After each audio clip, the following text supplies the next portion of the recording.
Ange, Postecoglou, and Spurs are closer to the relegation battle than they are to the top 10. Let that sink in. But the truth is, I don't know how much this video should be about Big Ange and Spurs or Daniel Levy and Spurs. Because even though they sit currently in 15th place, you get a feeling that the fans are more upset with the chairman than they are the manager. The fans have been voicing their opinions at matches lately, with Banter saying things like 24 years, 16 managers, 1 trophy. And so I wanted to talk about the current state of Spurs, whether anyone should be sacked, and what is going wrong. But before I get started, let me know in the comment section down below who you guys think is at fault. I know a lot of Tottenham fans are divided, but I also wanted to get the thoughts from an outsider's perspective. So if you're an Arsenal, Manchester United, City, Chelsea, or fan of any other team in the Prem, let me know what you guys think. I think it's best if we break it down from both perspectives, what's going wrong on the pitch and also what's going wrong off the pitch. On the pitch, they sit 15th like I said. They haven't won in 7 matches and with only a draw against Wolves in those 7. They do, however, hold a 1-0 lead against Liverpool in the EFL Cup, and so they'll travel to Anfield to try and preserve the lead and advance to the final, which means if they do, they'll have a chance at winning the EFL Cup against either Newcastle or Arsenal. And they are in the 4th round of the FA Cup playing against Aston Villa away, so technically they still have the opportunity to win 2 trophies this season, one of which isn't actually too far away. So now let's look at Big Ange in comparison to the other managers that Tottenham has had over the last few years. And I think we'll go back to the Pochettino days because I think he took Tottenham to its best moments in recent history, and that was the standard that all managers afterwards were held to. Between Pochettino, Antonio Conte, Jose Mourinho, Nuno Espirito Santo, and Ange Postecoglou, Ange is 4 out of 5 in win percentage, with only Nuno Espirito Santo lower than him. So from a results standpoint, he's underperformed in comparison to the other managers that Daniel Levy sacked for underperforming. And if you look at all of these managers that have been sacked by Tottenham and where they're at currently, they're in a much better position than they were at Tottenham. Jumping back over to Ange's defense, I do think he has a valid reason for the underwhelming performances. The amount of injuries Tottenham have had is pretty crazy when you look at the injured starting 11. And when you compare this to their starting 11 from their last match, I seriously think that the injured 11 wins that match. You got Vicario, Spence, Romero, Van de Ven, Udogie in the back line, Bissouma and Madison in the middle, Brennan Johnson in front with Wilson Odobert on the right, Timo Werner on the left, and Dominic Solanke up top. Let's be honest, guys. Those 2 teams play against each other, and in my opinion, it's clear who the better team is. Apart from Son and Kulusevski, you can say the majority of the rest wouldn't be starting if everyone was healthy. And I get a lot of teams suffer from injuries, but Tottenham clearly is suffering more than usual. So now back on the anti-Ange agenda, injuries are somewhat preventable, and I think a lot of these are tied to Ange's style of play. It's just who we are, mate. It's just who we are. It's who we're going to be till as long as I'm here.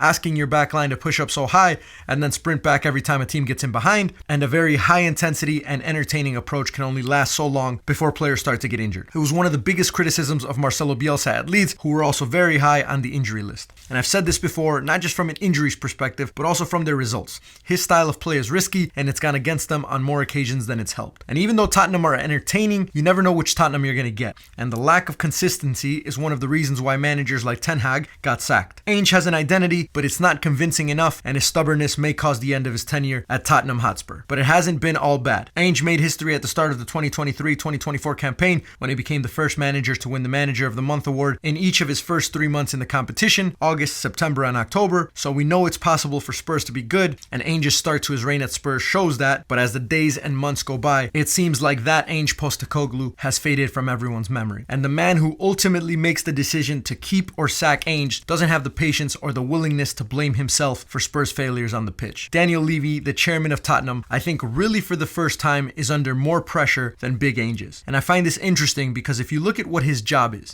it's to improve the overall global impact of Tottenham Hotspur and to maximize its financial efficiency. How can they make the most money and be a global brand that can rival the best clubs in the world? From that standpoint, here are some of the things that Levy has done. He helped in the building of Spurs' new stadium, which is one of the world's most modern and technologically advanced stadiums in the world, bringing in tens of millions more than what they are spending on it, hosting much more than just Premier League matches. Concerts, boxing, other sports, Daniel Levy helped make this happen, and it's been a huge success. This also allows Spurs to have the 2nd highest season ticket in the Premier League, just below Arsenal, and the 3rd most expensive matchday ticket below Fulham and Arsenal. And surprisingly, one of the biggest criticisms is that Tottenham don't spend enough in the transfer window when compared to other clubs. If you look at their transfer activity in the last 10 years, they're at a negative 673.88 million, and in their last 5 5 years, it's negative 561.08 million. So when you look at it, Tottenham are one of the highest spending clubs in the last decade. It's not the amount that should be questioned, but it's the quality of spending that's the problem. And therefore, you can blame Daniel Levy for this. He spends money, but clearly not on the right players. And it's quite interesting because what I want to show you next is their wages to revenue ratio. Tottenham is at 42%. And what this means is that for every 100 pounds of revenue that Tottenham bring in from TV rights, ticket sales, sponsorships, and all those things, they pay 42 pounds in wages, which is honestly amazing business. If you look at Aston Villa, for example, at 96%, they won't be able to do this for a long period of time without going bankrupt. So the amount of money Spurs is paying their players in relation to the revenue puts them in a really good position long term, which is exactly what Daniel Levy's job is. I was watching a really informative video from Sky Sports, which is not something that usually happens, but they brought in football finance expert Kieran Maguire,